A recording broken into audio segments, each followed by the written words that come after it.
didn't give me no fries. I got an empty box. Would you like another? Extra big-ass fries. I said I didn't get any. Thank you. Your account has been charged. Your balance is 0.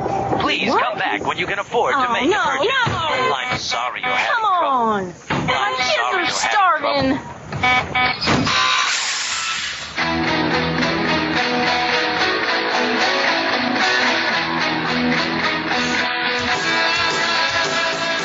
Thank you for tuning in to Revolution Radio. Here at Revolution Radio, we believe in freedom of ideas, freedom of speech, but above all, we believe in freedom of existence through self-reliance. This station is 100% listener-supported, and as a fundraising promotion, I have a kick-ass free gift for a $100 donation. 35,000 seeds. 25 years in the freezer. Long-term storable, 54 different varieties. So if food prices go crazy, the shit hits the fan, or if you just want to save tons of money every year by creating your own food like I do, grab our seed pack special. Just look for the banner on the homepage at freedomslips.com. Don't be a statistic. Don't be part of the problem. Be part of the solution. We need, as humans, to start taking care of ourselves and not depending on the megacorps to provide unhealthy, nasty food. Included in this package is also a DVD with 900 survival and off-grid living documents and the offline home canning, how to do everything website, all on the DVD. So when you're growing all that food, you know how to can it, store it, preserve it, accept all these documents. So thank you for tuning in to Revolution Radio at freedomslips.com. I hope that you will pick up this package and start learning to be free. Revolution Radio, freedomslips.com, where information never sleeps and freedom is one seed that needs to be planted.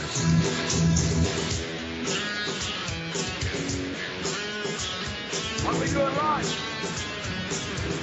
Here goes an eternity. All right, let's get it going. Are you ready? Are you ready? Let's go! Revolution Radio at freedomslips.com. It is 10 p.m. Thursday evening, and we are here live on Studio A. Yeah, you've waited all week for the most cutting-edge topics and guests, and now it is time to deliver. That's right, it's the Stephen D. Kelly Show with your host, Stephen D. Kelly. Hello, everybody. Good evening, good morning. Welcome to another edition of the Stephen D. Kelly Show. Vladimir, you need to turn down your background noise. Vladimir. Mute your microphone, Vladimir, please. Or there you go. Thank you. Okay. Very big show tonight. And I'm still getting some feedback from you, Vladimir, so maybe you can turn down your speakers. Okay. I'm sorry about that, guys. Anyway, tonight we are doing a show about the rise of fascism in the Ukraine. And gosh, this is the first time I've had this kind of feedback, so hopefully, Vladimir, you can fix that. It's sort of distracting me right now. Gosh. All right, you guys. I don't normally start off like this, but a little distracted. Anyway, this is an extremely important show tonight. We are doing nothing less than trying to stop a world war. And I have several guests with me tonight, and we are going to try to present some very important information in a point of view and a perspective that you will not see in the mainstream media, especially in the Western countries, the USA, the UK, etc. So wherever you're listening tonight, I want you to pay very close attention, and if there's anybody around that you'd like to ask to come and join you right now, this is the time. Bring them in here because this is a big deal. Before I get started and introduce everybody, I want to remind everybody that we are listener-supported radio. We do depend on your donations, so if you can visit our site support button on our homepage and donate anything you can, it's all very good. There's no such thing as a small donation. I also want to remind people that we have a very active chat room. If you're using a computer to listen to the show tonight, please feel free to go into the chat room. There's lots of room for people in there.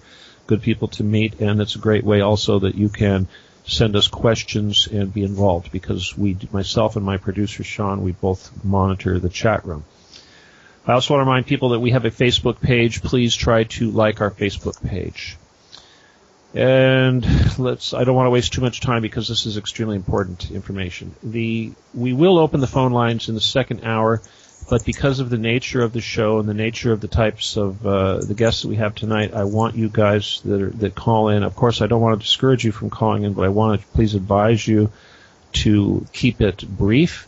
Don't have any running diatribes, and be advised that the show tonight is anti-fascism, and I don't really see anybody coming in here to support this, but my patience level with any trolls or anybody that comes in to attack and try to disrupt the very important mission that we have tonight is not going to be on the air for very long.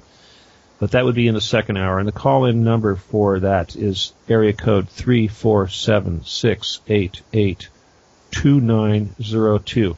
If you're outside of the USA and you would like to join us, I recommend you use the Skype.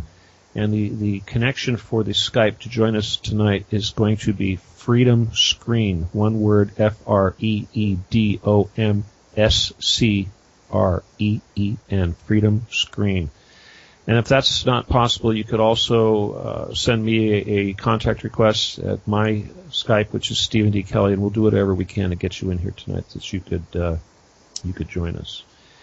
All right, without further ado, and I also want to remind people that this show tonight is going to go for 2 hours, and when it's over, there is going to be a 2-hour break, and then I'm going to come back on for an additional 2 hours, a special additional broadcast. And the reason why we're doing that is because we're going to be bringing in more people from the Ukraine, and of course, because of the time zone, it's extremely early in the morning over there, and also be advised that at least one of our guests here has had to get out of bed at 4 a.m. to be with us here tonight. So we're very appreciative of that. So let me first start out I'm going to go down the line, and I want you, if you guys could just give me a brief, say your name for us, tell us where you live, where you're born, and give me just a real brief background on your association with this issue and what you'd like to accomplish tonight. We'll start with Manuel. Yes, good morning from Germany. It's 4 o'clock, as you said.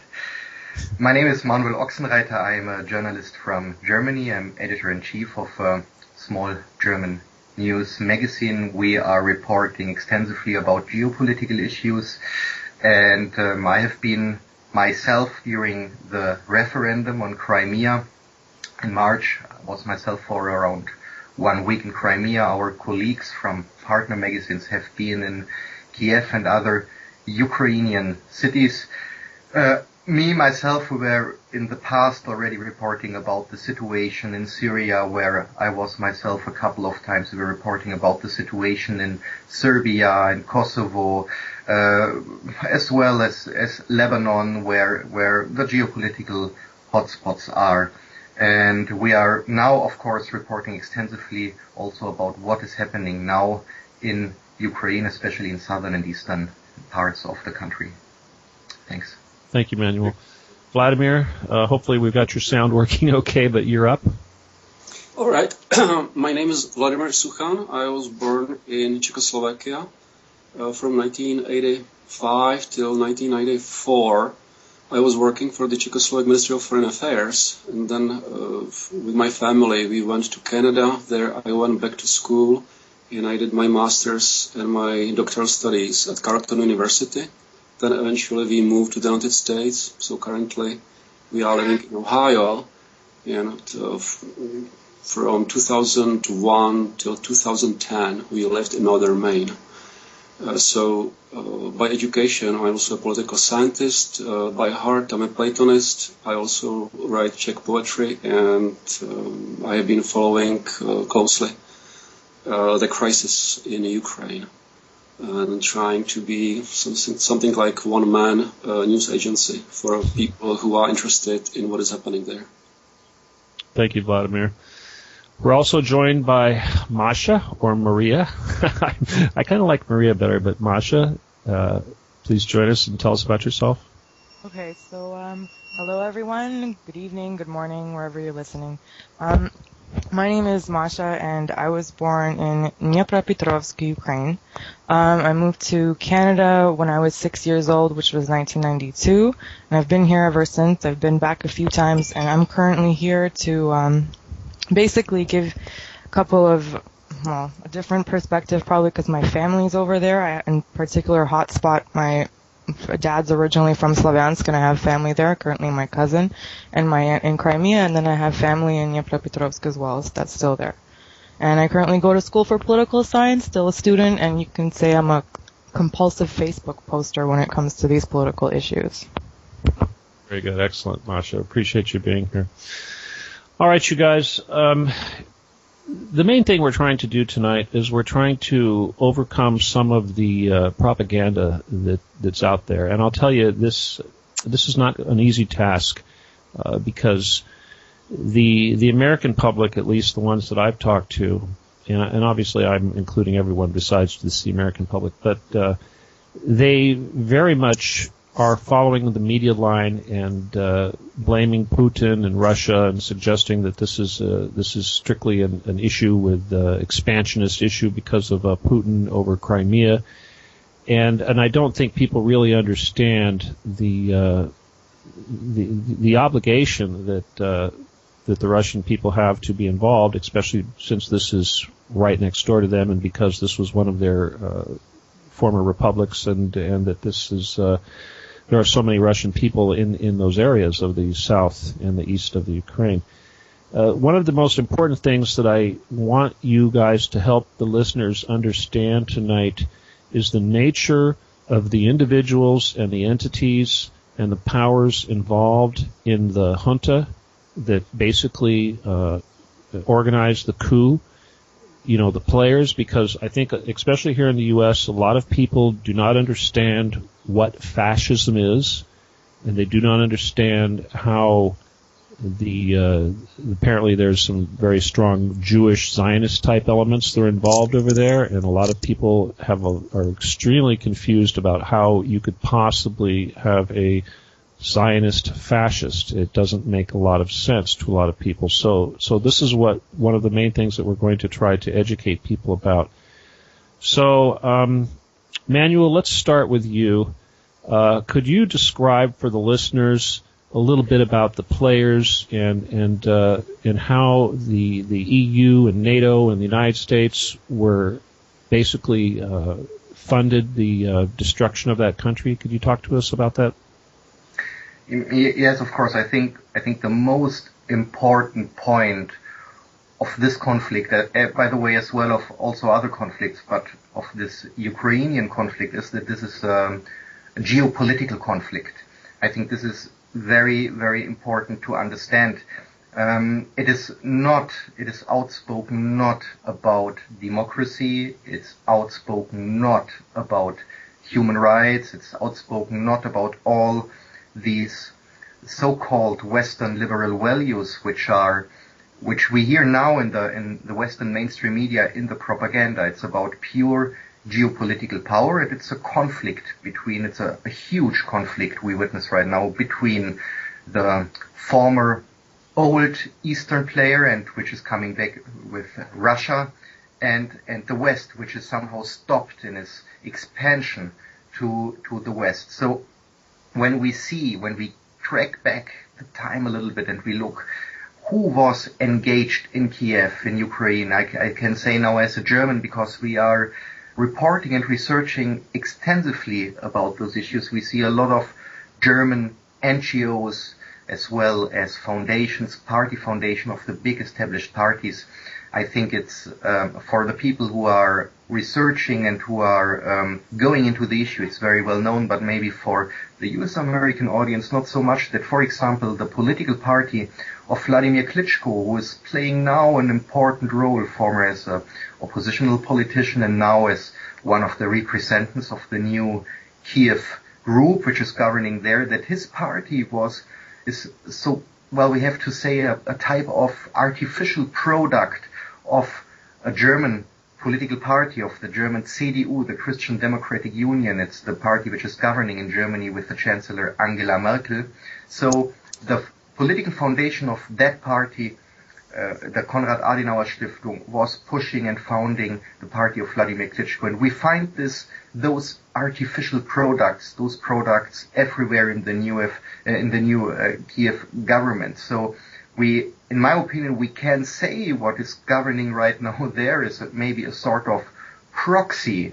It is, well, we will see how it develops. So we have on the one side, we have those powers there, and by the way, those powers are not just active in Ukraine. I was just in Bosnia, where also are riots on the streets. We will find there the same players as we found in Kiev. By the way, when we look closer on Syria, where the war is raging since 3 years, there were also the same powers active before that war broke out. So we can say that those powers, those so-called soft powers, those NGOs and foundations are changing the situation into a violent, dangerous atmosphere which can explode any time. And when we see now what is going on in Ukraine, especially in southern and eastern Ukraine, we know the horrible thing what happened a couple of days ago in Odessa, where people were burnt alive by the thugs, by the infantry, we have to call it, the illegal infantry of the Kiev government. They burnt people alive in the house because they had the wrong, in quotation marks, the wrong political opinion. We should be very alerted and very aware of what is going on there. And when we see on the other side that the people in southern and eastern Ukraine, where the majority are ethnic Russians, Russian-speaking people, we're of course seeing what is going on in Kiev and who are very much worried. And they have all reason to be worried, and that they call for a type of federation, or even with the more radical parts call for a reunification or for a unification with Russia, is completely understandable when we see the background of all this. The point is that the West, in Western mainstream media, they report quite in another way about this, and this way the Western mainstream reports has very much often nothing to do with the reality. I can give you one single example.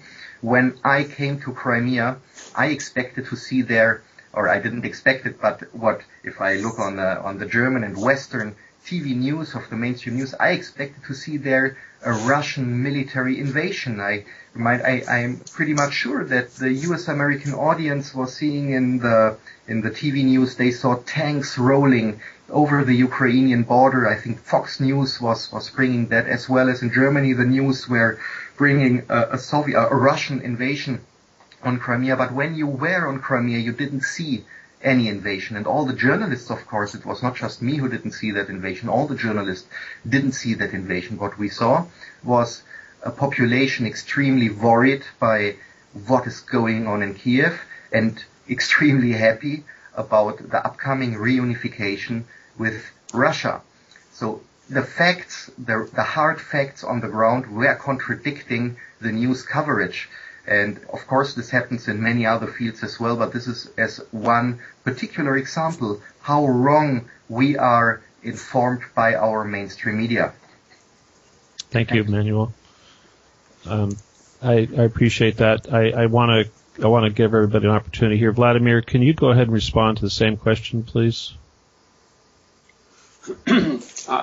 I think I agree with what Manuel said, that the profound causes of the current crisis in Ukraine are actually perhaps outside of Ukraine as such, although that should not absolve the Ukrainians themselves from a significant burden or responsibility for what is happening. And the fundamental causes are indeed connected to what Manuel called geopolitics. Although we are living in the 21st century with the internet, technology, and all these things, there are certain things, especially in politics, that have not changed. And we are dealing with a certain, I would almost say, obsession on the part of certain Western elites, for whom Russia, by its own existence and culture, is seen as an aberration or as an anomaly that needs to be taken out, or that requires a crusade And what is happening now in Ukraine is very much about Ukraine, but what is behind it is a campaign that is in one of its latest stages of this crusade, quite maddening and very dangerous crusade against Russia as such.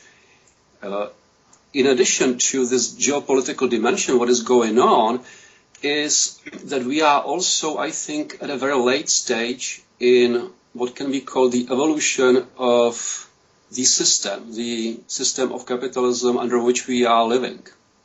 And so the contradictions of the system and the dynamics that are working through the system are also pushing these militarized, geopolitically obsessed, possessed elites into this very dangerous adventure where we are indeed facing a dire real threat of a huge, large conflagration that can quickly get out of control if we don't raise our voices and try to stop it in the way in which many people were courageous and insightful enough to rise up against the desire and wish of the Obama administration to go and bomb Syria over the false flag chemical attack near Damascus on August 21st,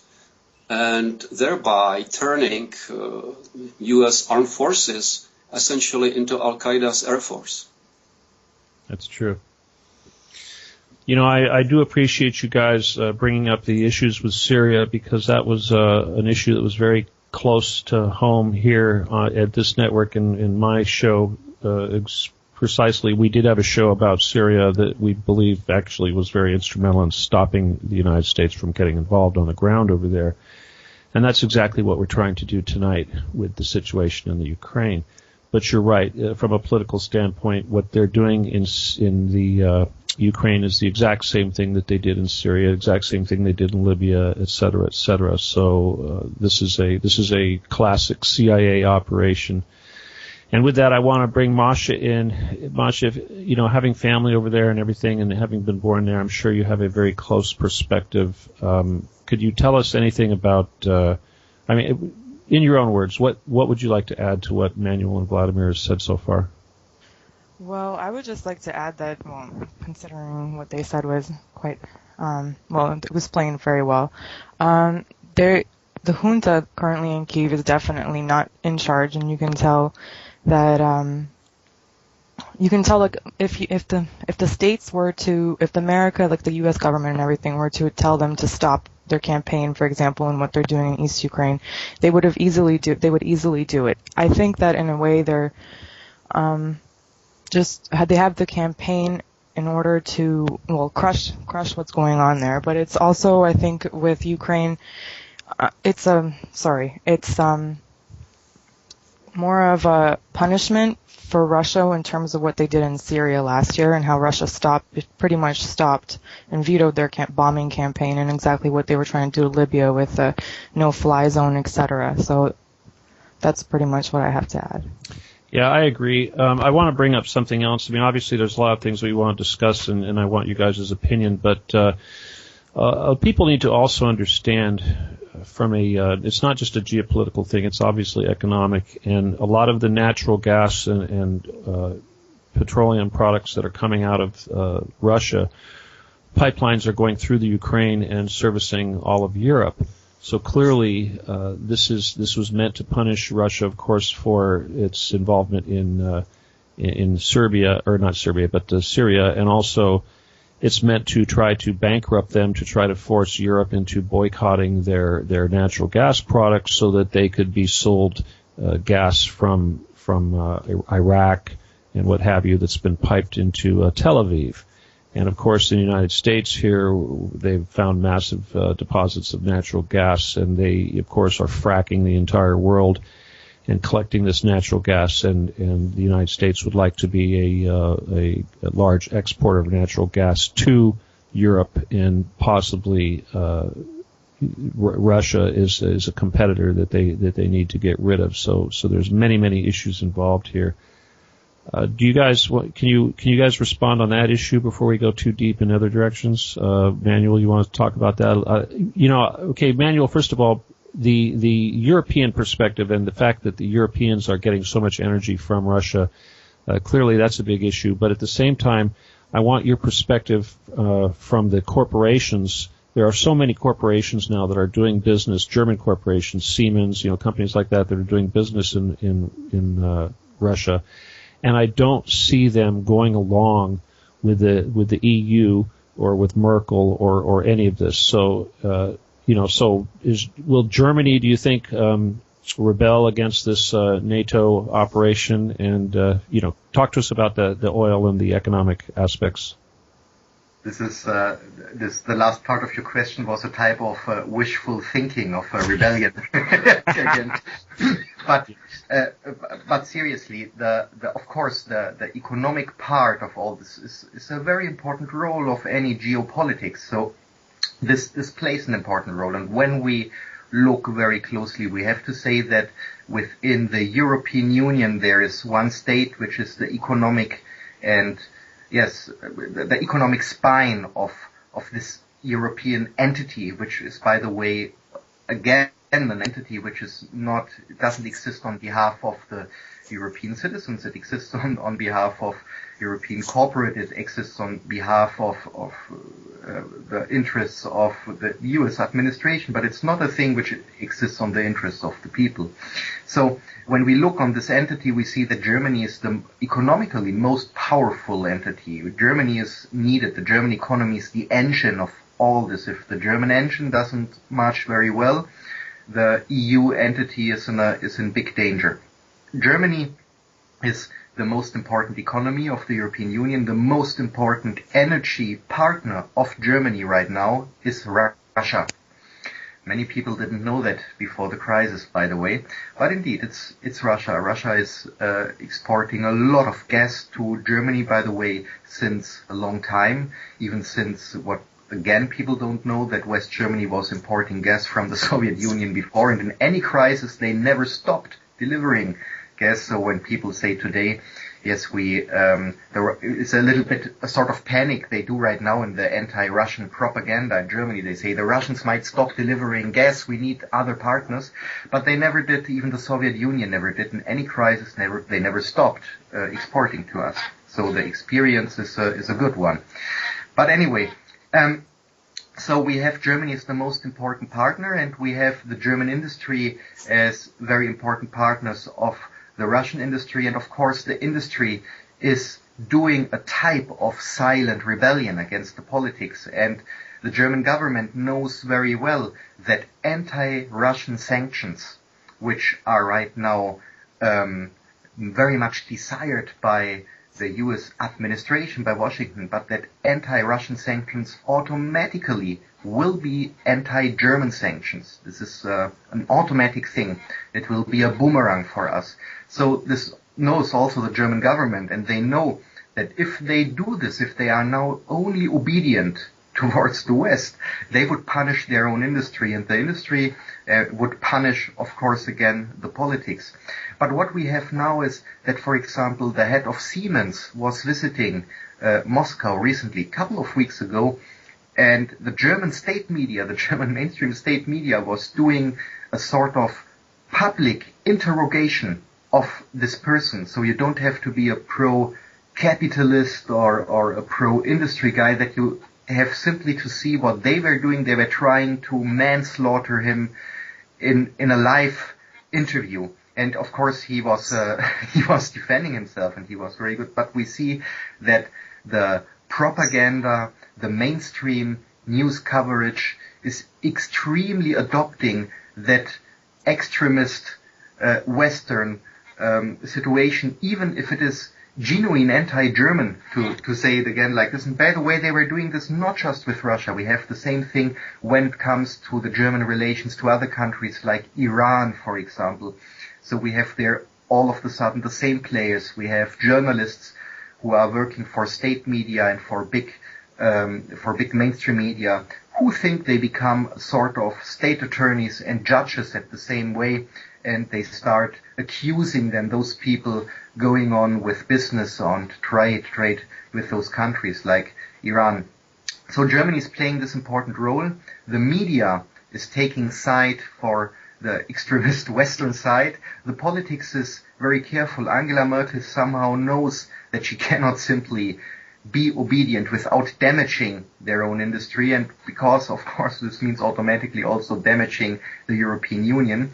The winner of that game, one might thought, why we are doing this right now, I think are some heads, not all, but maybe some heads in the Washington administration, because they know exactly that Germany, bringing away Germany from Russia is a clue thing. It's a geopolitical clue. When Germany gets close to Russia, it might be a danger of the future of NATO. Germany is as well the second biggest payer of NATO. Germany is the biggest US-American aircraft carrier. We have in Germany still around 50,000 US-American troops.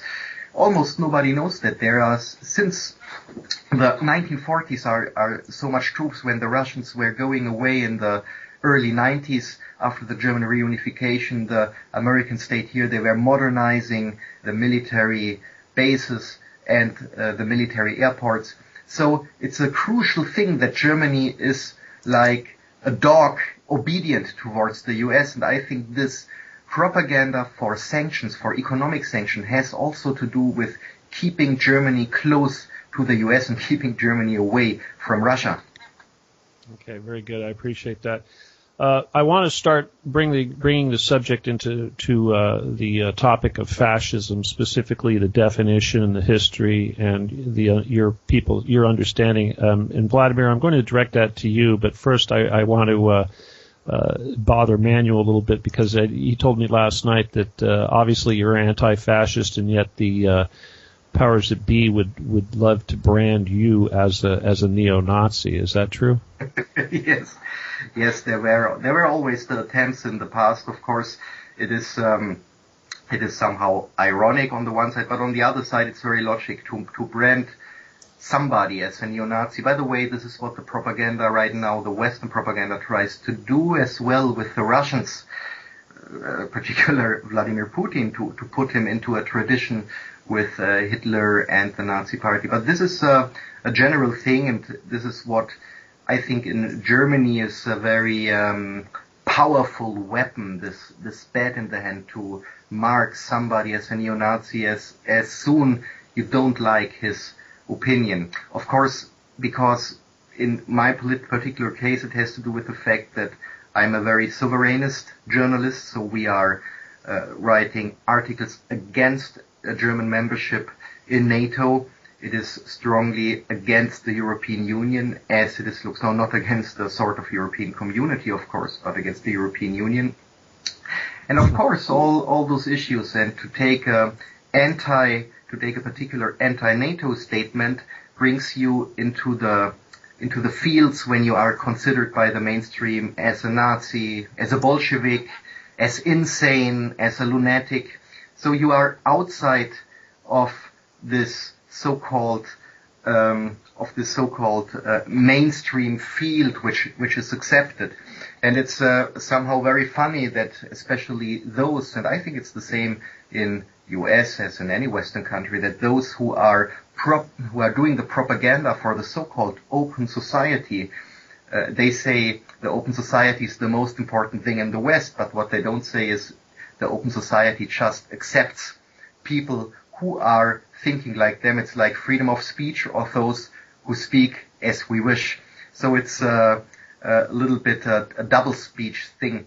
And we have been aimed in the past, especially me, because I was doing some presences and interviews on Russia Today, and it's a Russian foreign state TV channel which is broadcasting frequently, and I think it's a very successful channel.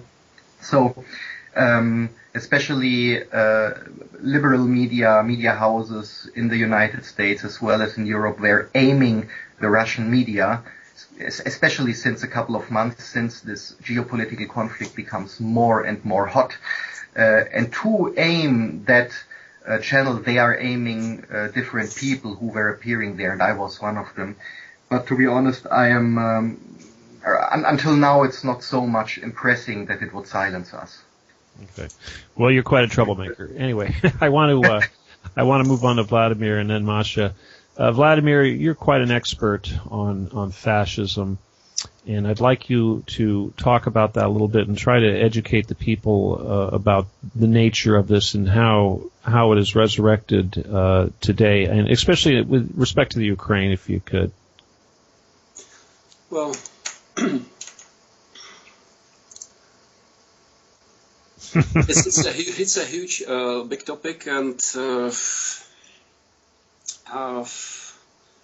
where to start? I think first I'll probably start with what I once wrote in one of my conference papers. An interesting thing happened right after World War II in 1946.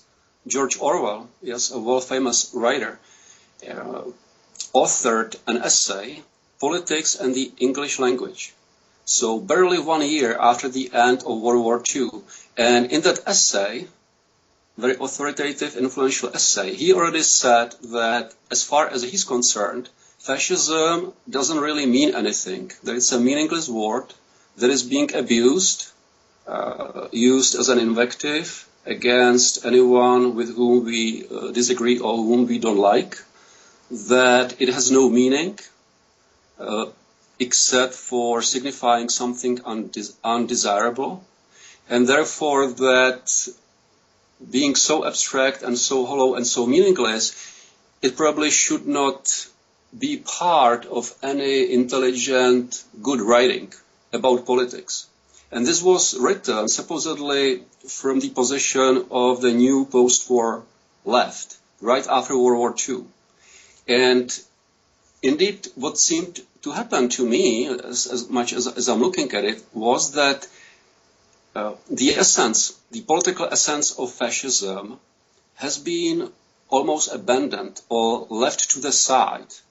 And this led ultimately to an ideological political disarmament, or rather stupefaction or dumbing down of the left, while such people as Leo Strauss, who immigrated to the West thanks to a recommendation of Carl Schmitt, the leading Nazi theorist, started to teach eventually at the University of Chicago about the essence and nature of tyranny, and revealing some would-be political secrets which otherwise apparently were lost or denied to anyone else outside of the circles of the new initiates, who ultimately became known as Straussians and neoconservatives, who are now writing and authorizing the strategy that now leads to a possible catastrophe as far as Ukraine is concerned, and as far as the relation between Europe and Russia is concerned,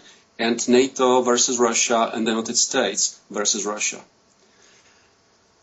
Okay. To cut this a little bit short, I think to understand what fascism is about does require critically reviewing many of the ideas that we have about politics, about capitalism, and about our system. And so some of the clues. The fact is that if you look at the history of capitalism, for most part, with the exception of maybe the last 150 years, although even that exception is not completely pure, the system had been perfectly compatible with slavery and slaves. Then what happened, thanks to the French Revolution and to the other ideas that started to emerge, let's say in the late 18th century, was the steady advance of nationalism, democracy, socialism, of more modest or more humane liberalism as far as it's possible. And then when these things started to happen, what started to emerge as a response was a reaction against it. And perhaps the most profound thinker, political thinker of that reaction is Friedrich Nietzsche. Yes, a German with significant Slavic or Polish roots. And if you look at his writings, he basically revived the importance or significance of looking at politics and at society through the lenses of masters and slaves. And very much then if you look at the political nature or purpose of fascism, or if you ask what was it exactly that fascism tried to achieve besides a world conquest or domination, it was first ethnic cleansing of the undesirables, and second, enslaving of the conquered populations. It was a vast, massive program aimed at creating a new slave labor or a new segment of mankind that would divide mankind into the new master race and the other part, the majority of mankind, that would have been enslaved under a fascist military dictatorship. And there is something in the nature of capitalism, actually, which was already understood by Adam Smith, that on the one hand, you have those entrepreneurs who are trying to create something productive and something positive and who are innovators and who are building things. And for them, war is bad because not always they can make a profit from it, or it can be destructive for them. However, there is also the other interest, usually associated historically, politically with the financial interest, for which it is not interesting whether how the profits are made or if the profits are connected with production and with general employment. For them, what is important is to ensure their essential usury.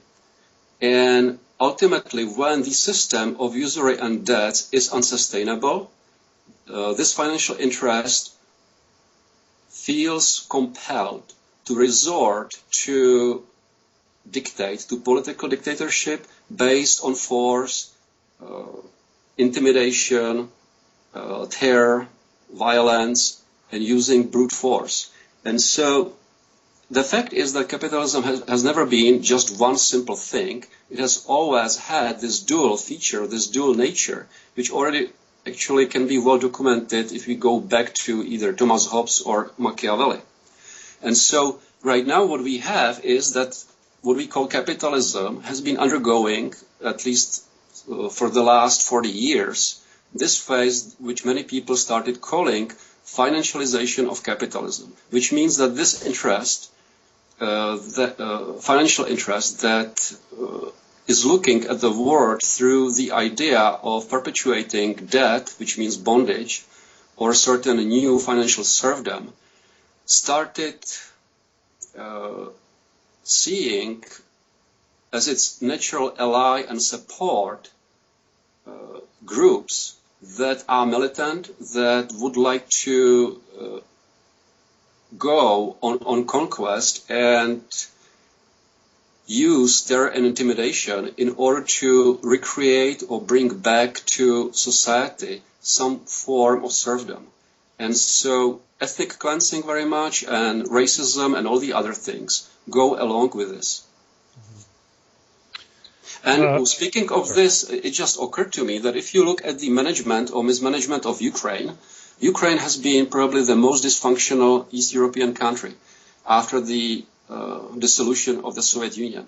And this dysfunctionality or huge gross mismanagement of Ukraine actually might have been deliberate and purposeful, because it seemed to me, and I was struck by the idea that what Ukraine was doing in terms of its social, economic, and political development was something that can be seen as imitating some of the bad features of the so-called Weimar Republic that existed in Germany before the two world wars. And we know ultimately what was the result of that sort of impotent, dysfunctional politics. It led to the rise of fascism. And so that's what I think we are seeing now in Ukraine, that there is this confluence between the financial interest of the system that is in crisis. It is a systematic crisis. It seems that many of the old solutions are not working. And from the point of view of the elites, and also from the point of view of the masses that are often unemployed, desperate, these apparently simple solutions which fascism is presenting, they look attractive. And so that's, I think, what we are seeing. But at the same time, in order to make this happen, it needs to be sold to the public. And it's being sold as democracy, freedom, dignity, moderation, etc., etc. Okay. Yeah, I agree. It's certainly being sold, and that's one of the reasons why we see so many young people getting caught up in this murder, and that's kind of shocking. I want to, Masha, I want to bring you in here, and everybody that's listening, I hope you guys appreciate the intellectual stature of this conversation we're having. Manuel and Vladimir, I'm sure you're intimidating poor Masha here a little bit, but Masha, I'd like you to give me kind of your now it's been a while, of course, since you've been there, but you've got family there. I want, in your own words, if you can tell me a little bit about the history of the Ukraine as you remember, and especially about what you've learned with the. I guess what I'm saying is during the war during World War II there was a significant portion of the population there that actually fought with Hitler against the Soviet Union, and clearly some of those remnants seem to be activating today. Could you talk about that, or at least give us some sort of personal perspective from as you know it? Sure, I can try my best. Okay, so I think I'm just going to go a little bit before. I know a lot of people are always wondering, well, why does Russia have this, Russia's always in Ukraine's business. They're always trying to, have this strong influence over Ukraine. And people don't really know the history, and I find that the Western media is trying to sever between, the relationship between Russia and Ukraine. So to our listeners, I just want to let you know that Kyiv is actually where Russia started off. It's called the Kievan Rus. And so Ukraine is essentially Russia's first home. And then over the years, everyone expands every imperialist, every kingdom every empire, expands and everything like that. So we essentially moved over to what is now Russia proper. However, East Ukraine and even Central Ukraine, they still have a large majority of ethnic Russians. So I know they tried to downplay how many ethnic Russians. They'll say 8 million in the current Ukraine. However, I would probably say that it goes well above that number. And when it comes to World War II, you have West Ukraine. There's 3 regions that we always say. It's called Galicia or Galiciano, we say it in Russian. And those were the regions that were fighting with Hitler. Actually, those were part of the, that was the region that had its own Ukrainian SS. And Stepan Bandera was the one who was in charge, and he was the Nazi collaborator. And today, that is what the right sector, that is their hero. And that we have a name for them, and we call them Bandera, actually, in Russian now, when in Ukraine. That's their nickname. And they were fighting in Ukraine and with the Nazis, and they killed several, not just Russians or Jews, they also killed Poles. And they revived this later on, and this Nazism has, continued over the years, and it's continued for the since World War II, and it hasn't went away regardless. And in Yushchenko's period, I found that sometimes when I was reading his stuff, he would say that even Russians weren't Slavic, for example. And there's like an anti-Russian propaganda campaign for a small region. These neo-Nazis don't necessarily represent a large region of Ukraine in the first place, but they're represented in the mainstream media as the majority. So that's what I find. And Excellent, Masha. I really appreciate that. You did a good job. I hope so. You did.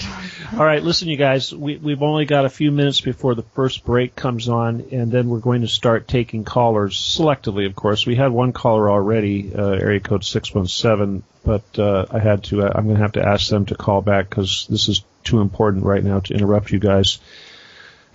Relax, Masha. You're doing great.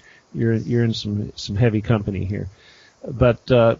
The fascism thing, okay, again, Vladimir, I love your slaves and masters analogy because that perfectly represents what's going on with the wealth, the inequality of wealth, and the corporatocracy or oligarchy that seems to be taking over everything. I'd like to get to talk a little bit about the current leader of the junta, because there's some interesting aspects about him from a IMF, World Bank, Zionist standpoint. Vladimir Klitschko, of course, is very popular here in the West from his boxing career. So, a lot of us were disappointed to see what happened with him. So I guess, Manuel, I'm going to start with you, but I want to remind you guys we're going to have some music starting up within 10 minutes. So be advised, because I will interrupt you right when we get ready for the break. So, Manuel, can you talk to us about, all of you, I want you to all give us your impression of, obviously this is going to be a great question for the people that are living there right now, but can you talk to us right now about the chosen head of the junta that, who seems to be a contradiction of sorts? Can you talk to us about that, Manuel? Yes, of course, but I wouldn't take out now one person in particular. I think this whole group is very interesting, and just by the way, I was very, very interested listening to Vladimir Sushan's words about fascism. By the way, I just would like to add one sentence, if this is okay for you. We have to see that the term fascism as well as the term of anti-fascism is indeed abused, especially by the West. I just want to remember that the wars, and I come back to Germany now, the wars where Germany was now involved within the last 20 years, especially the war against Serbia, were sold to the German audience or to the German citizens in Germany as anti-fascist wars.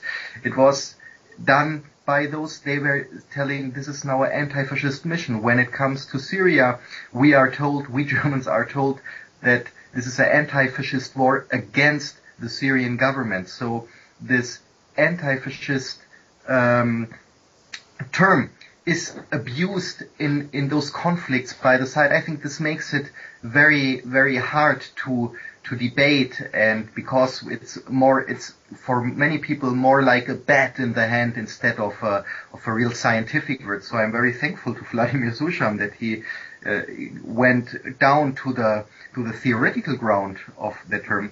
But when we look now to your question, when we look at the government in Kiev, we see a weird mix. We see those politicians I was saying who are more or less, we can say, on the payroll of the West, but on the payroll of I don't necessarily mean that they are getting now direct money from Washington or Brussels on their account, but that they were thrilled, educated, trained by Western foundations and NGOs and their staff, of course.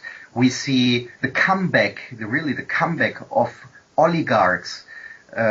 We have one oligarch who plays a very important role is Kolomoisky, for example, who are very often themselves, and this is what you were saying in the beginning, said what might sound a little bit ironic or confusing, that they are Jewish oligarchs, for example, or Zionist oligarchs who are supporting this. So we know that Kolomoisky, for example, is indeed a supporter of the Svoboda party, which is going on the streets and shouting claims against the Moscovites, the Russians as well as Jews. So we have liberal oligarchs, liberal in the sense of neoliberal economic ideas. I think Vladimir Sushan can talk a lot about that. We have hooligans. We have football hooligans supporting this. And what is always underestimated in this group of people. It's international terrorism. This is never said in a loud way, but when we look particular to the right sector is that violent group. They call themselves ultra-nationalist, or they are considered as ultra-nationalist. They are themselves a group of different Ukrainian nationalist organizations, but there are people among who were fighting in the past, for example, alongside the Chechenian Islamists against Russia. They were, for example, fighting on the Georgian side during the Georgian War in 2008 against Russia. So there are people with quite a lot of international terrorism experience, which is, especially in Western media, never told like this and very much underestimated. And we have to see now the Kiev government as a sort of illegal junta governing those parts of Ukraine they really can govern, where Western money, Western or pro-Western oligarchs govern together with those gangs. I cannot find another word. These are criminal gangs. And when we see what is happening in eastern and southern Ukraine, when I was, for example, on Crimea, the people were there almost panicking because they heard always, there were rumors that the right sector is sending now fighters from Kiev and from other parts of Ukraine on Crimea to sabotage with violent acts against the referendum. So the people, the self-defense units we see now in the eastern and southern Ukrainian cities, as well as we saw in Crimea, they exist for a certain reason, for self-defense. So we see that these criminal violent gangs are spreading out, and they play a very interesting role. The right sector plays for the Kiev government exactly the same role as the Salafi and Takfiri gangs in Syria play for the so-called democratic opposition, which is acknowledged by the West, which is all everywhere in the West. So when the Takfiris, they are acting on behalf of this so-called opposition in Syria, but always when they commit a crime, the opposition says, "Oh, we cannot be blamed for this. We don't have." Okay, Manuel, hang on just a second. Sorry for interrupting you, but that's the music. So we're gonna take a short break. You guys go ahead and mute your microphone during the break, and we will be right back in about 4 or 5 minutes, everybody. So please stick around. We'll get some coffee. Right back.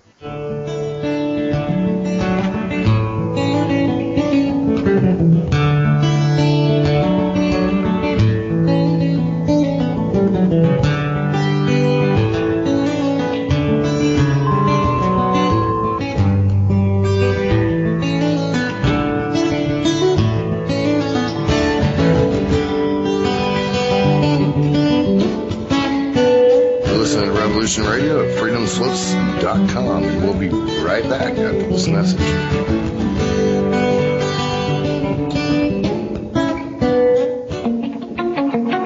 The finder of lost children and missing persons. Surveillance, civil and criminal investigations. I investigate. No, I am the chosen one. Do not underestimate the power of good, and do not dismiss the strength of the child.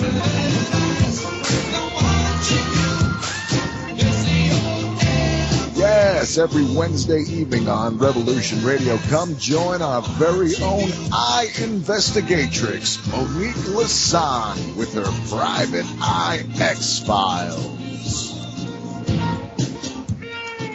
So you're the finder of lost children? Private Eye X-Files, every Wednesday from 10 to midnight Eastern, Studio B, on Revolution Radio at freedomslips.com. I realize it's very hard for you to take in. But is your destiny to find the golden child? Listen in to Journeys with JP, Tuesdays on Revolution Radio at 3 p.m. Eastern Time, with a variety of guests, each giving their unique perspective on their journey through to the now. Journeys offers you, the listener, a chance to share that perspective. Join me, JP, on Tuesdays at 3 p.m. Eastern on Revolution Radio, simulcast with Wolf Spirit Radio.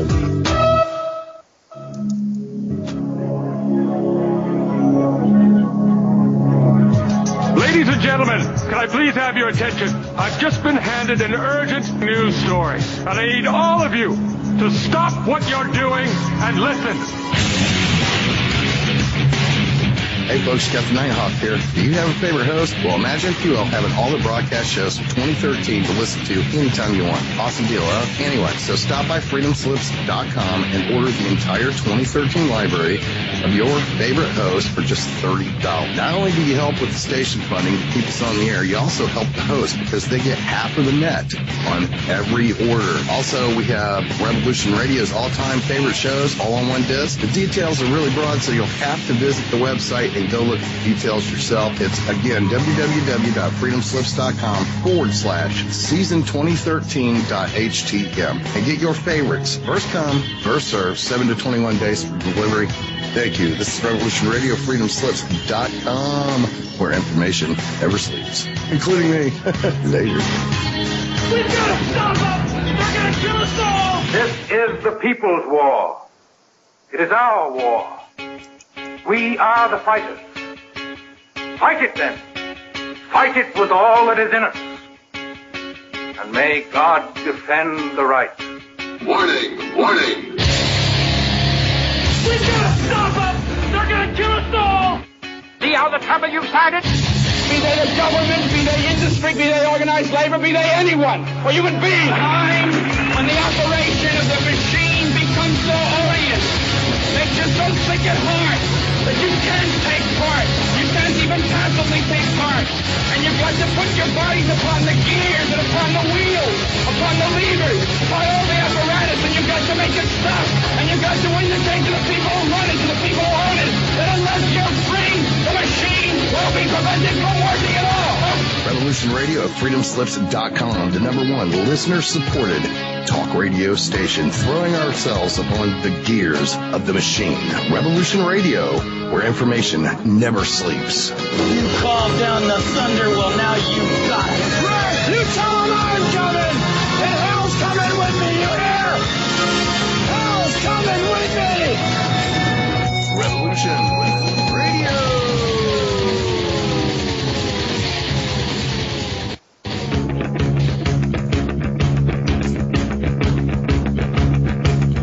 Revolution Radio.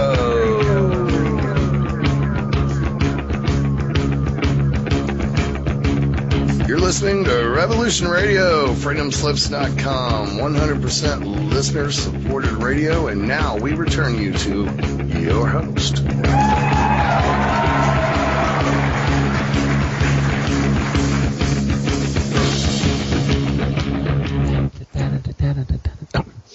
All right, everybody, welcome back to the second half of the Stephen D. Kelly Show. I'm your host, Stephen D. Kelly. We're having a very, very important show tonight. Vladimir's echoing again. Okay, you guys. Tonight's show is about the rise of fascism in the Ukraine. We have some very important guests with us, Manuel, Vladimir, and Masha. After this show is over in an hour, we are going to take a 2-hour break, and then we are going to return for another 2 hours with hopefully some of the guests we have now and an additional few people, hopefully from the Ukraine itself, that can tell us what's going on the ground right there at the scene. I want to remind everybody this is listener-supported radio. We do depend on your donations, and if you enjoy what you're hearing and you want to help to keep the truth and spread the word and help us to fight for peace and information and truth, please give what you can and help to keep this station on the air. Also, I want to remind you that we do have the chat room that is very easy and to join and a lot of fun, and it's a great place to be and a lot of good people there to meet. I want you also to think about joining our Facebook page. I also have a Facebook page, and this is a great way to communicate with me. In fact, Facebook was the vehicle that I used to get these guests with me here tonight. Thank you, Vladimir, for all your help in rounding up these people. It was extremely helpful, and I want you all to know that when I do these shows, it's all very spontaneous. I go with the Spirit, and the Spirit told me that this needed to be done. So you are playing a very important role, and I want you guys to understand that we take this very seriously, and we really do hope that we are going to have a positive effect on this situation and minimize loss of life and certainly keep this from turning into a all-out nuclear war. So let's see. With that, I want to also remind people that now is the time to call in if you would like, 347-688-2902. And you can also Skype us using the word Freedom Screen. And again, this is such an important show that we want you, when you call in, to please be relevant and try to focus what you want to say. But again, now is the time, so we're certainly anxious to have you join us. And if anybody out there in Europe or the Ukraine or any of the areas that are affected, I know, Manuel, you have a lot of friends probably that in Germany that may want to join. Obviously, English speakers is what we need, but we'd like you to join us. So I think I'm going to go to Vladimir and then Masha. And Vladimir, we were just talking about the Prime Minister and some of the strange relationships between the IMF, the so-called fascists, and the Zionist entities that seem to be so active in this war, as well as the war in Syria that's going on right now. So, Vladimir, can you address that for us, please? Yeah, that's an interesting and difficult question, because what we have is a league or a confluence of several forces together.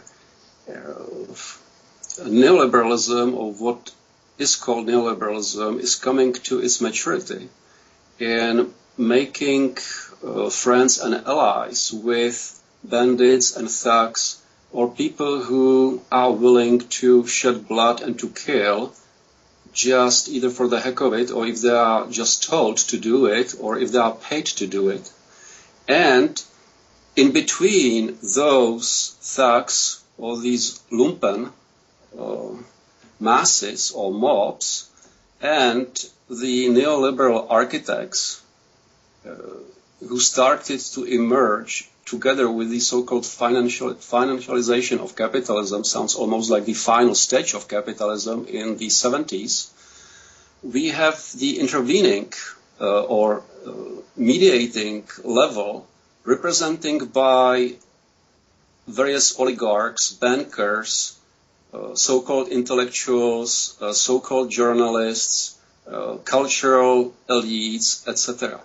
And so between those neoliberals who are sitting safely far away from all these places, like in Washington or in London on somewhere, we have the local oligarchs, thieving oligarchs, actually, as Obama himself called them in his speech in Brussels when he went there, I think, just about a month ago.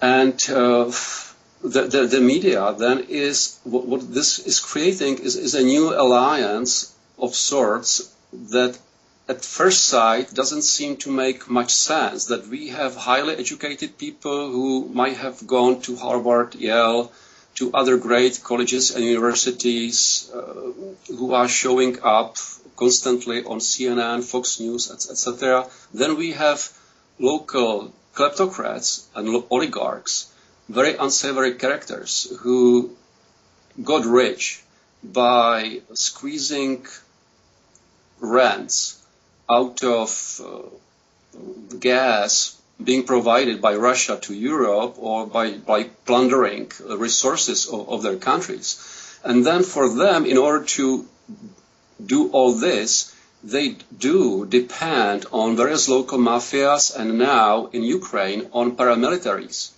And what is interesting is that the connecting cement or bond between all these levels, the global level, the local level, and the level of the fascist mob, is provided by a certain ideology that indeed has many fascist features. And in the case of Ukraine, I think we can call it Benderism, which is like fascism with Ukrainian flavor, which, as Masha said, is essentially coming from one corner of Ukraine, which is the western part of Ukraine, which was the part that didn't abide for that long within the space of the so-called Russian word, or Ruský Mir, and always felt uneasy there and had a propensity toward hostility to Russians, to Russian civilization and Russian culture, which is the very characteristic for which I think the West or the United States was looking for someone who is Russophobic, who hates Russian culture, Russian civilization, and Russian as such, and they found them in Galicia or in western part of Ukraine. And what struck me as something really peculiar, and maybe I would actually appreciate if Masha can illuminate us on this subject, is that from the very beginning, when Ukraine became so-called independent with the dissolution of the Soviet Union, state symbols of Ukraine, as were adopted, were essentially symbols of Ukrainian nationalists or Ukrainian national socialists or fascists from World War II or from before.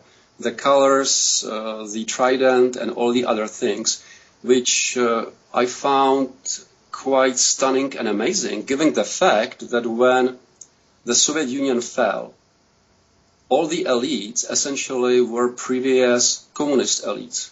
And so this phenomenon, how fast formal, nominal communists became nationalists, embracing and supporting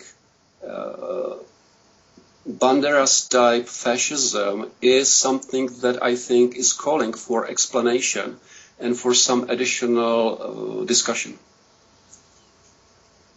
Thank you, Vladimir. Masha, we have a caller, 905. Do me a favor and hang on just a minute because I need to get to Masha first. So if you don't mind, please bear with us.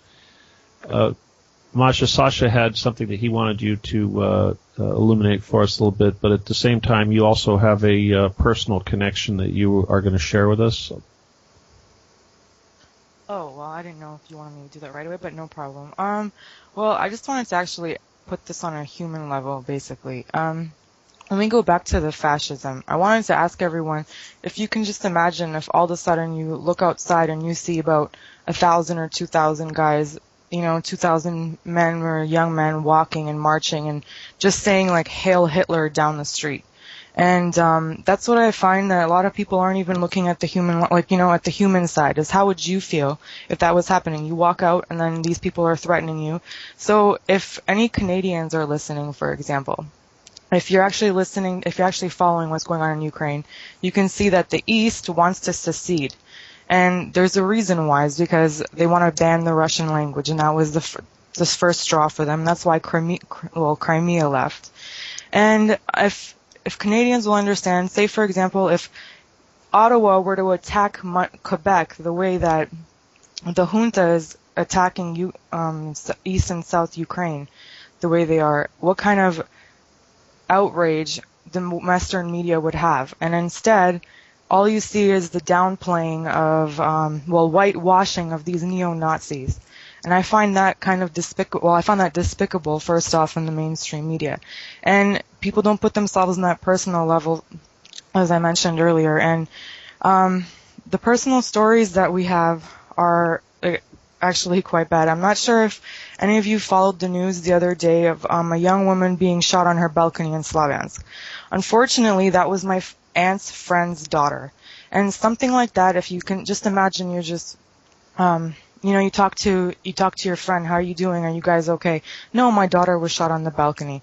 And like something like this. And my cousin who lives there, he was explaining that his friend almost got shot the other day just because the Ukrainian military is trying to crack down on, the junta's trying to crack down on what they're trying to do. So on the referendum and them trying to secede and them essentially fighting for their rights. So that's all I typically wanted to share before we started taking in calls. All right, Masha, thank you for that. To it? Yeah, go ahead, Vladimir. Yeah, what we have now here in Ukraine is a result of massive brainwashing, socialization, pressure exerted on these masses of the young men and all the other people. And the mechanism in its nature, in its essence, actually is quite simple. And the mechanism consists of thousands and thousands of repetitions of simple slogans. And these slogans are, I cannot, I think, reproduce it myself in Ukrainian at this very moment, feeling a little bit nervous, but essentially they have very simple and several slogans. One of them is, put a Russian on a branch, meaning hang Russians. The second slogan is, kill a Russian with a knife. And the other slogan basically means Russians get out. So, and these slogans have been repeated countless, many times over all those years. And those people were made to repeat mindlessly these slogans.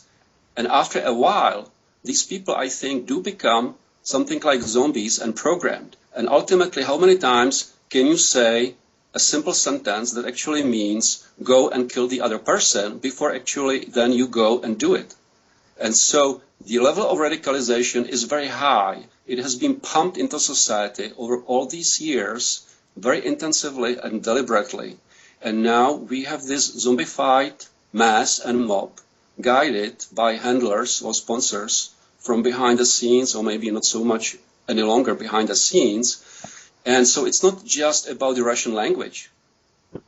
The fact is that the junta is running or trying to run Ukraine as a military dictatorship. And their program, which is quite clear to people in south and eastern Ukraine at least, is that their lives, their existence is in dire danger. Very immediate and present danger. And the Odessa massacre on May 2nd showed it very clearly.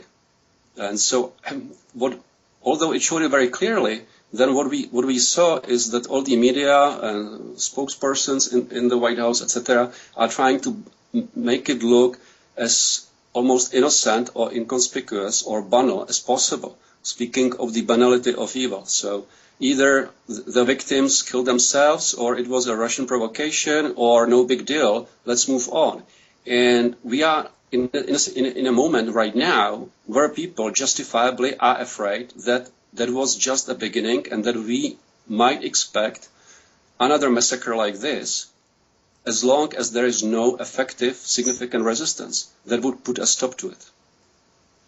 Scary business. Obviously, I think this is very reminiscent of Hitler with the situation in the Sudetenland and what have you, and certainly I would not suggest that this is manufactured at all. This is real, and certainly the Russian people are righteous in their desire to defend their fellow Russians.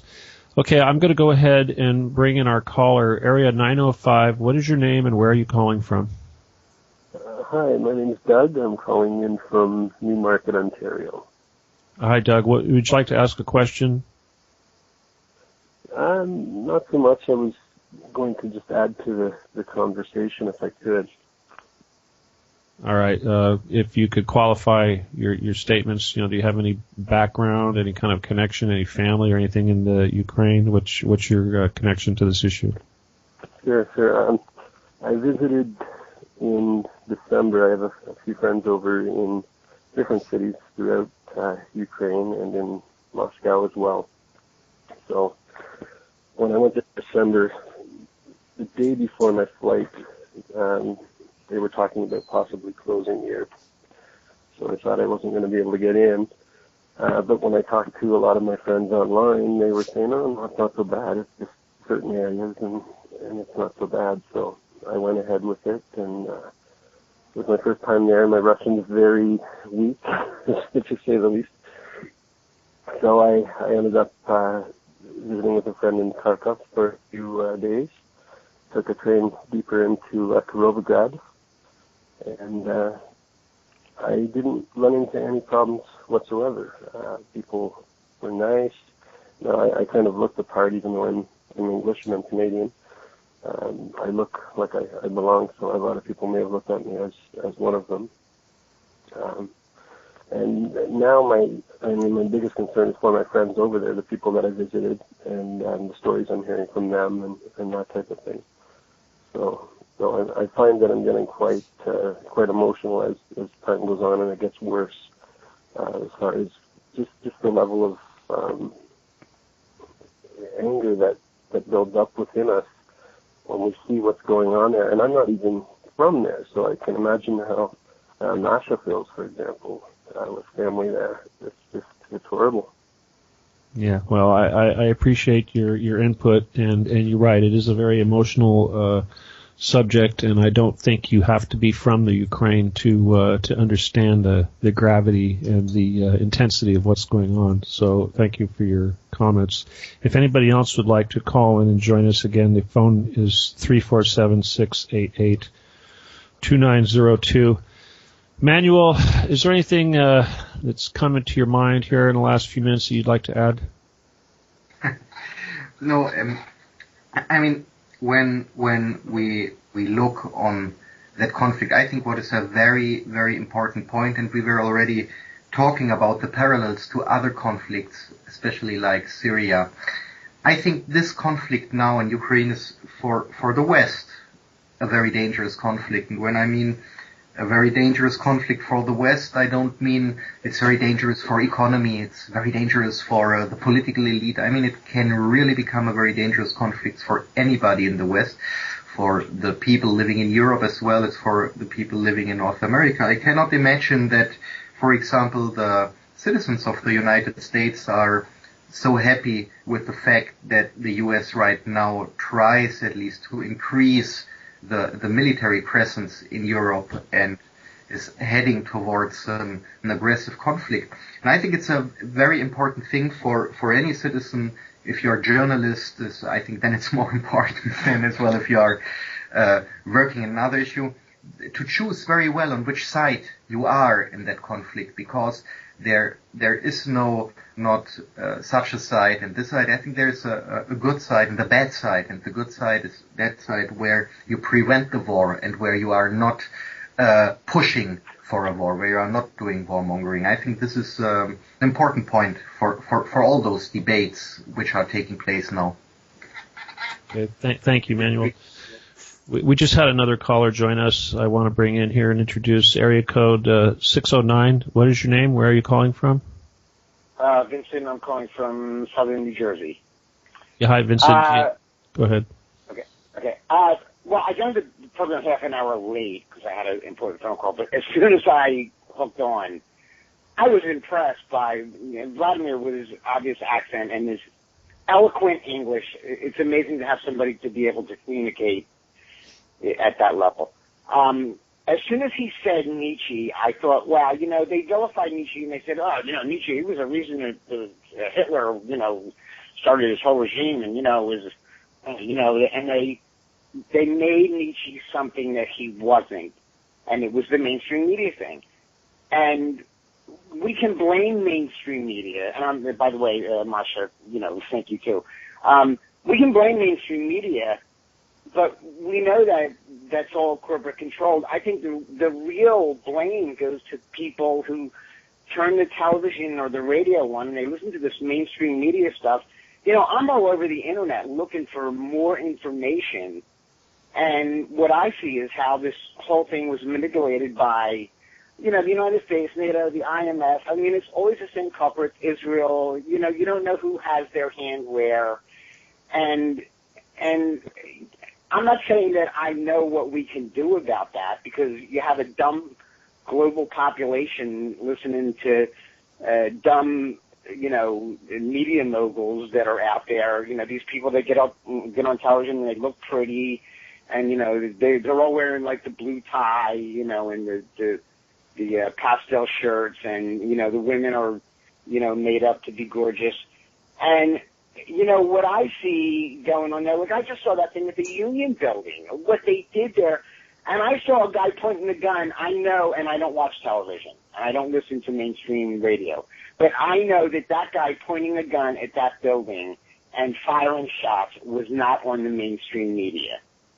And I don't know what you do about it, and I'd really like to hear what Vladimir and Russia think about what the alternative is to wake people up, because they'd rather just wake up in the morning. I know people that wake up in the morning, They turn the television on. They go into a trance. They drink their coffee. Whatever they hear, that's reality. And if you try to talk to them, you watch their eyes glaze over. What's the solution for that?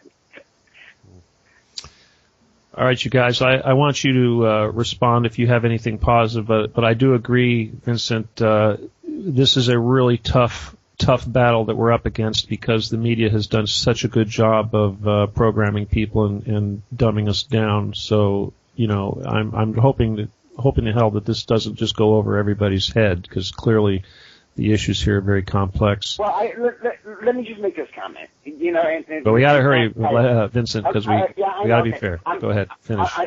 I'm 65 years old, and I've been saying to people for years and years and years, the biggest problem when they complain about the way the world is, I say the biggest problem is that your participation ratifies everything they do. When you say, my government, my representative, it's not your government, he's not your representative. These people have no interest in you whatsoever. And whatever you do to participate, I don't vote because I'm not going to participate and ratify this stuff that they do. And I think people that are really concerned need to back away and say, how can I stop participating and ratifying everything? If I could stop using Federal Reserve notes, I would. And I do a lot of bartering, Okay, Vincent, you struck on a key term here. The Federal Reserve is certainly a big issue. You're talking about Rothschilds and IMF world bankers. So whoever they are, the thing is, it doesn't matter who they are. What matters is that when you do the things that they rely on for ratification, whoever they are, I don't care what their names are. You are supporting a system that is made to enslave you, and that gets back to the Nietzsche thing. I used to carry the pocket Nietzsche around with me and read it because I was so enthralled by what this guy saw, the will to power. This is about the will to power, and people are powerless, and they thrive on their powerlessness. All right, listen, I've got to cut you off here because we got to get back to the guests. Thank you. Thank you for your call. Now, you guys, who would like to basically address what he brought up? Vladimir, I think you'd probably be the best person to talk about that. Yeah, I agree that in its essence, fascism also can be understood or defined as the will to power, regardless of truth, justice, equality, democracy, humanity, in a way that doesn't recognize or doesn't want to recognize any limitations and any restraints. And I think also in this respect, the key word which the caller from New Jersey mentioned in his speech was the word trans. And the fact is that all of us, to some extent, are at some point and at some level in a certain mental trance, which means that the ultimate power, or both the ultimate and first form of power is mental. It's power over the mind. And here, an interesting connection. The conversion of the United States, or flip towards the dark side, as far as fascism is concerned, started right after World War II as the Cold War erupted. And there was a certain program called Paperclip, which meant that Nazi leaders, scientists, and their best minds were imported over to the United States. And there were two main classes of these Nazi scientists and leaders. The first one helped the United States to develop its missile, rocket, cosmic program. But the other group, they were people who were experts in mind control, which ultimately then resulted in the so-called MK Ultra program and various derivatives of that. And in some way, neoconservatives are also profiting and using this sort of programming or mind control, which essentially, if you look at the signature of it, is all about mental enslavement. And it can be done in various ways, to various extent. And in some way, the programming or brainwashing of some of the thugs or fascist mob in Ukraine is also part of mental, systematic mind control. And so the question is how to get out of this trance. So the basic prerequisite for any positive change is to develop certain immunity or filter to this mind programming and mind control. And it's not easy because our existing education, the way it is pursued and developed, doesn't help. Actually, often it is part of the problem. Okay, I want to get back to the banking issue, specifically the Rothschilds and their control of the world banks, the central banks, as well as the Federal Reserve here in the United States. I think ultimately there hasn't been a war that has not been financed by the Rothschilds and instigated by the Rothschilds in several hundred years. So clearly that is the problem. I mean, certainly here in the United States, we've had two presidents assassinated over their attempts to try to remove the Federal Reserve System here in the U.S. And clearly I think that all of the problems, especially the economic problems that we face here and everywhere else, are the result of the Rothschilds family is essentially stealing 98% of the entire wealth of the world and hoarding it away somewhere. So I understand that Vladimir Putin has been very successful in removing the Rothschild international banking cartel influence from Russia, and certainly this is one of the reasons why these these entities are so anxious to destroy Vladimir Putin as well as Russia and reinstitute a Rothschild-controlled central banking system in that country, as well as the Ukraine and Syria, obviously, and Iran and several other countries. Can we focus on that a little bit? Anybody want to, Manuel, do you want to talk about that? I mean, there's one important point when it comes to the international finance sector, and this is it's one of the elements of, let us call it this Western war machine. I think the financial sector is a very important element. And when this element is attacked itself or it is criticized, it defends itself.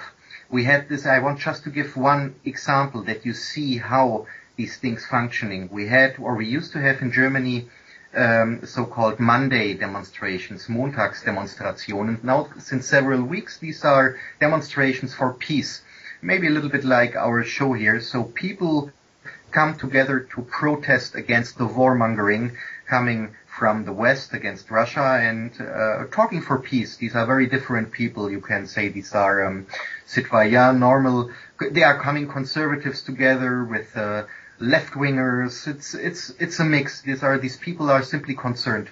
So one of the organizers or the organizer of this was criticizing the influence of the banking sector on that warmongering and on or against the profits which are done by those wars. And he was in particular mentioning the role, for example, of the US American Fed, but as well of the whole Wall Street.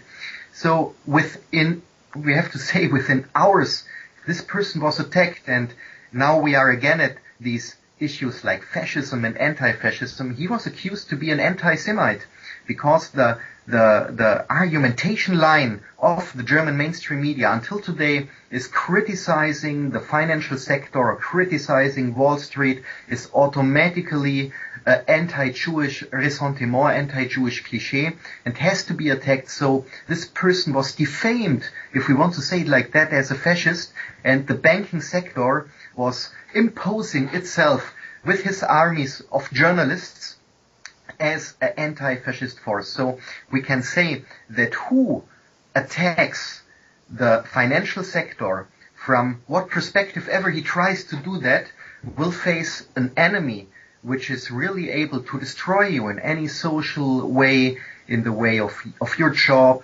it's defaming you, it's putting, if we want to like set a laser aim on your forehead for others to attack you.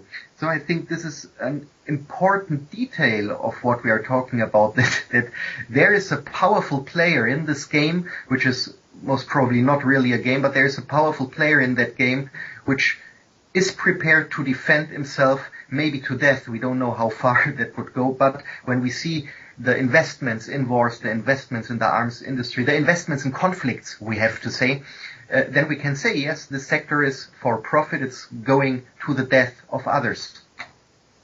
Okay, thank you. I should probably point out, and obviously this is not an anti-Jewish thing by any means, but it was the Rothschilds that were fundamentally responsible for the formation of Israel and creating of the Zionist entity over there. So whether or not that is an issue, that's for everybody else to discuss. You guys, I'll tell you this. We've got. Yeah, Vladimir, please do. Go ahead. So, speaking of money, etc., from a political, from the point of view of political philosophy, money in itself is a form of mind control. If you look at it, that's what it is. It's managing society at a macro and also micro level through ciphers and signs, which guide or direct how we think and what we think is possible and how the world works. When, in its essence, these signs are arbitrary and artificial.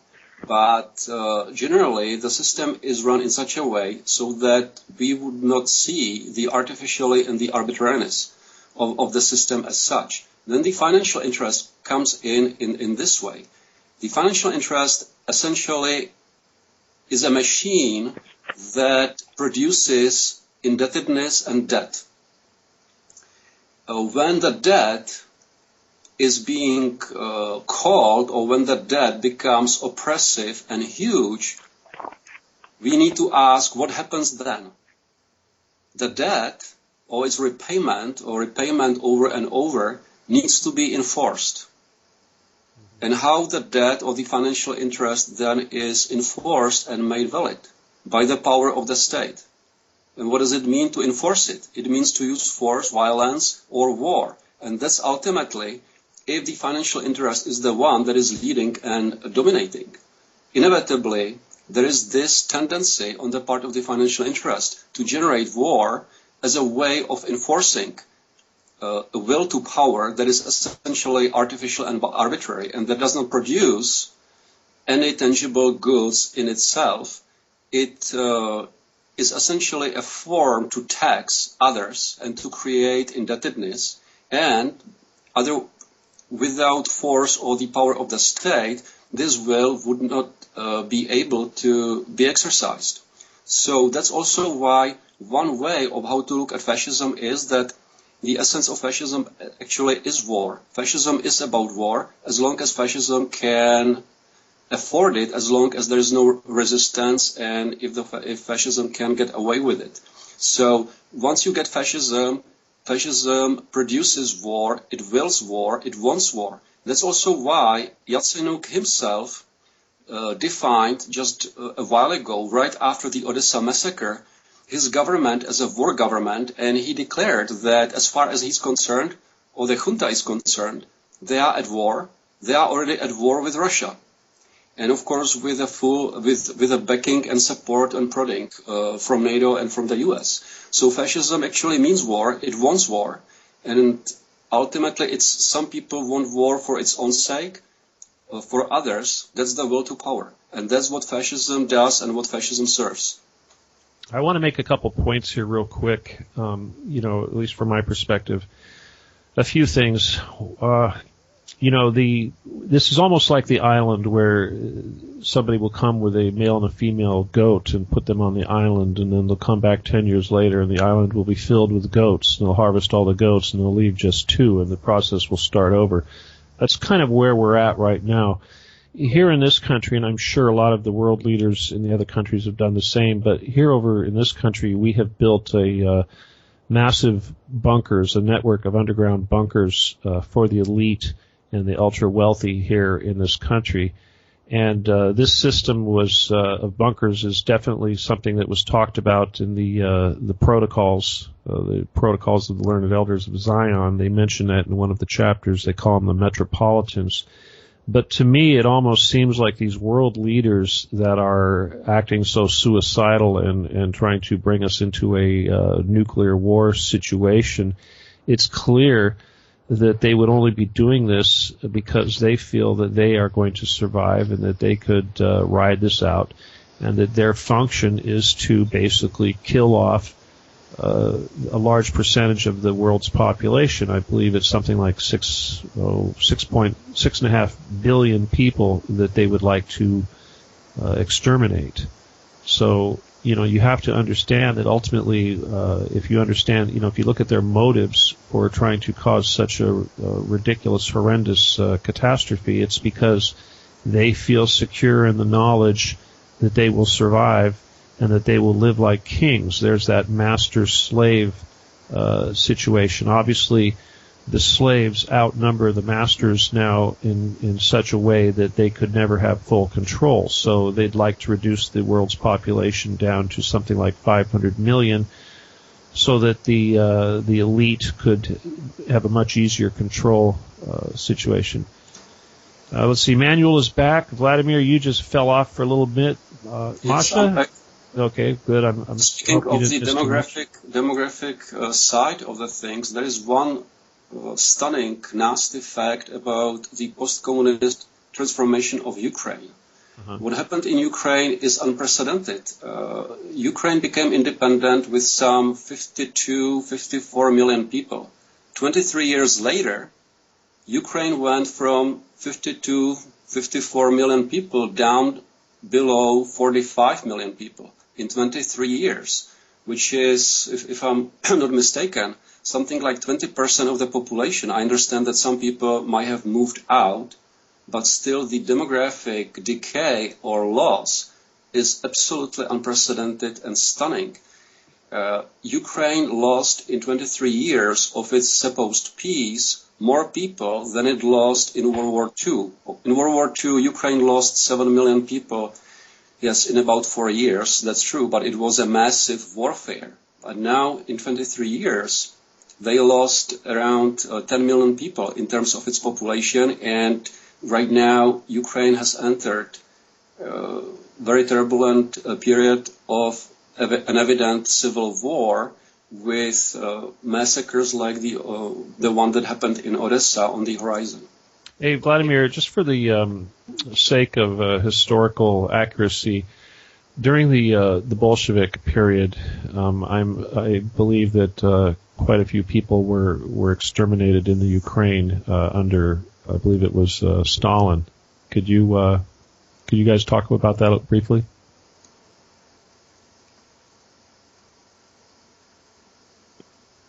Vladimir, how about you?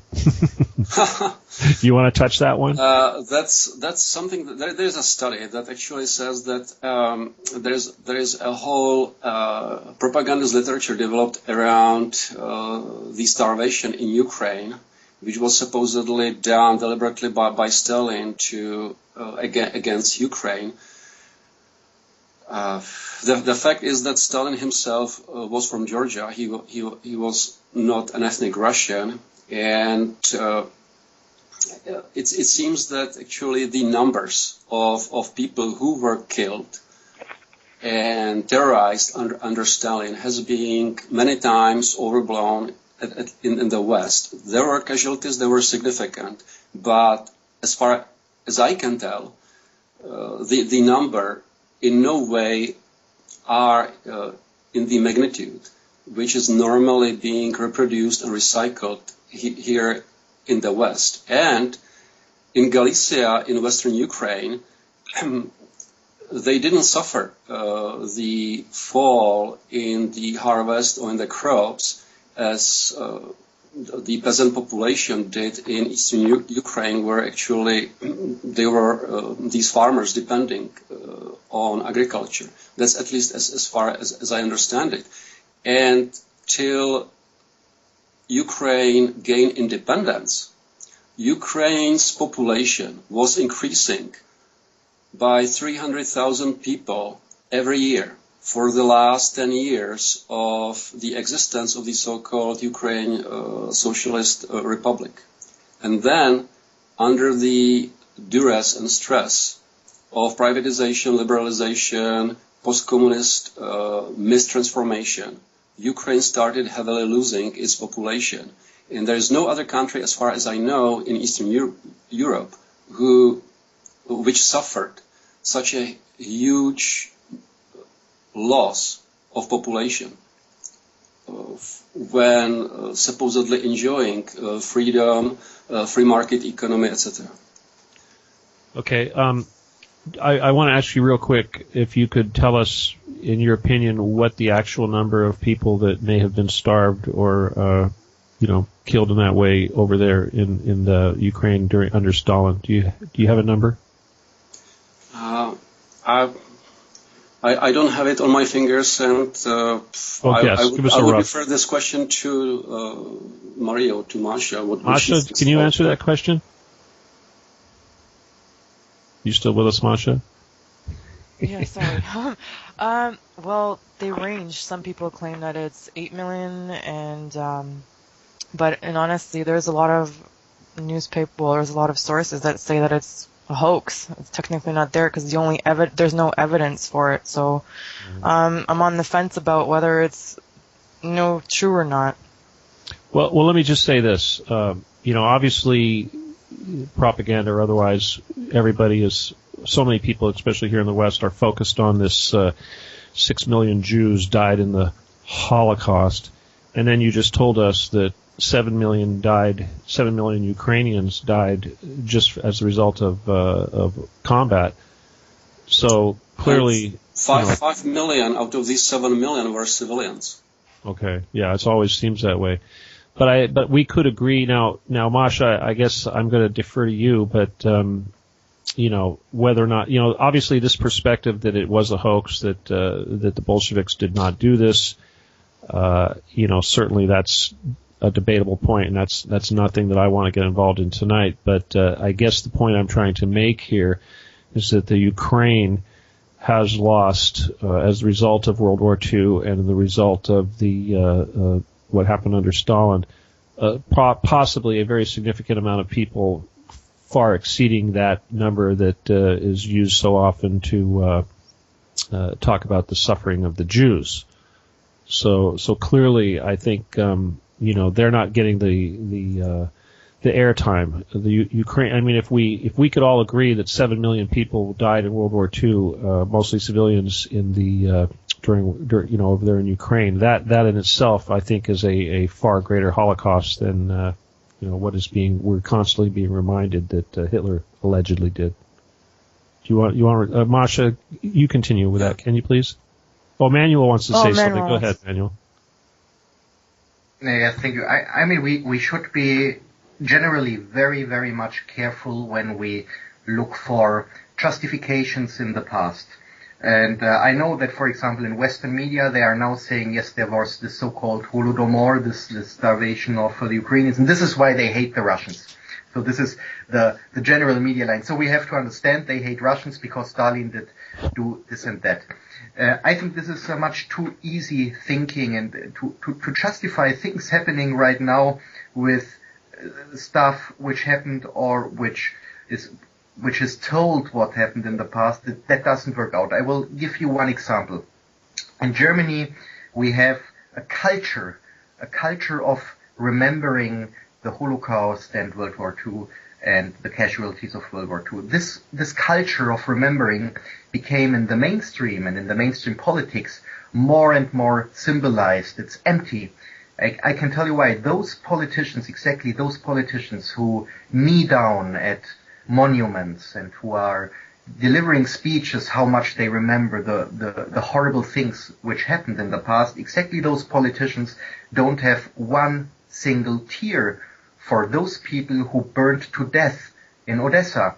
They don't care about them. So this has nothing to do that somebody who is thinking and remembering what happens in the past, that he has a sensitive understanding for what's happening in the present. In contradiction, it can be a sort of insurance for them to show off, to show, yes, we are on the good side, we are the good ones. But at the same time, they are the ones, I mean, the established politics in the West are somehow the masterminds of those thugs and criminal gangs who were committing those crimes, and they will hopefully not commit such crimes in future, but we see a genocidal energy in what happened in Odessa, and this energy is present, and you will not find in Western mainstream media and Western mainstream politics politicians or journalists who have the guts to criticize what happens. They're in contradiction. What I learned now in Western mainstream media is the people in Odessa burned themselves to death. And I always make the cynical joke, yes, of course, that the Christians in Syria crucify themselves, and the Alawis, they behead themselves in Syria. Yeah. Of course, it has nothing to do with that. So it has, when we look for these historical parallels, it might be interesting, and of course to get a lecture in this, but it tends to justifications, and it tends to insurance yourself that you are on the good side, but it doesn't have, unfortunately, any effect. Thank you, Manuel. I appreciate that. I agree with you. The past is certainly no justification for what's going on today. And but one thing that you did kind of remind me is when you look at the evil nature and the bloodthirsty feelings that seem to be being perpetrated. Ultimately, I like to think that this is a satanic influence. I don't know if you people are believe in that sort of thing, but I see that quite a bit actively, and especially here in this country with the Masons and some of the secret societies that we have running things behind the scenes. We've been joined by Just in Time, another producer here at the network, and I'm sure he has something interesting he'd like to add. What's up, Justin? Great show, Stephen. I'd like to thank everybody that's joined your show tonight and taken the time out. I was really touched by what the lady said, giving an example. Everyone's talking about fascism, of picturing 2,000 men in uniform marching down your street, repeating. And that's what the one caller talked about most, the repetition on television. And I would just like to say to everybody out there, you're facing fascism on a daily basis by turning that television on. I would say make a stand against the corporations and fascism itself. Make a start tomorrow, get on the phone, and have that cable, dish, or satellite TV shut off. Thank you, Justin. I think that is very, very wise advice, and clearly, like you were talking about the mind control and the MK Ultra, we could spend a lot of time talking about that, especially we do on this network. We talk about that sort of thing very often. I want to let everybody know, though, we are getting down to roughly about 8 minutes or so. Is that right, Sean? About 7 or 8 minutes? Yeah, about 5 minutes, actually. 5 minutes? Okay, so we're going to have to wrap it up. But again, you guys, everybody listening, I want you to know that I'm going to try to get these people to come back in 2 hours from now. We'll have another show. I'm going to call it Part 2, and we'll have a few more guests. I want everybody to have at least a minute to give some final words. But before you do that, I want to thank Manuel, Masha, and Vladimir for being here and taking the time. And I pray to God that our efforts tonight have been helpful and that we have made an effect. And I certainly want to thank everybody out there that's listening and everyone that's in the chat room also. So we'll start with Manuel again. If you could just briefly kind of wrap up a statement before we close this out. Yes, it's very, very quick said. I think what I said already, everybody is responsible for himself and for the media consume program he's using. And I think in those conflicts, and especially in the conflict in Ukraine, I think you cannot stand anymore neutral. And those who say stand neutral and stay objective, in reality they are not. So we should be very careful with those people. So we should have, or we should encourage the people, or we should have the courage ourselves to take a very clear point of view in these things and to speak out what is to criticize and to speak out who to support in that conflict. I think this is maybe one of the most important things right now, although it came a little bit out of fashion, especially in the West, to stand up and to say what you think. Well, we're certainly not afraid of it. Thank you, Manuel. Vladimir, do you have something you'd like to add real quick?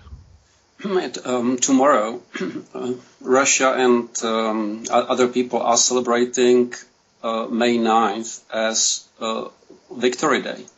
And yes, when I moved to the United States, I noticed that when it comes to World War II and the suffering, it's reduced mainly to the Holocaust and to the suffering of the Jews, and the fact that people of the Soviet Union suffered by far the greatest casualty in World War II, the estimates of which range from 20 million to 27 million,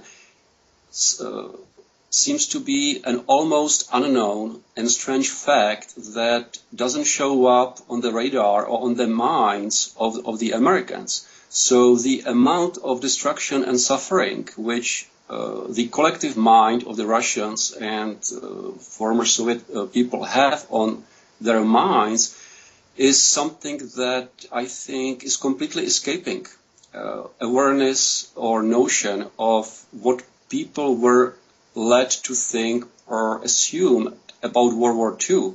And so now when fascism is making a comeback to Ukraine, we need also to understand how it is perceived by all these millions of Russians or other former Soviet people in that area. And I think the same is also happening, for example, now in the Czech Republic. Many people are really upset and are rebelling against the current political elite and the media that are peddling the line that is demonizing Russia or Putin, and that tries to make it into a very simple black and white conflict between the benign West and NATO.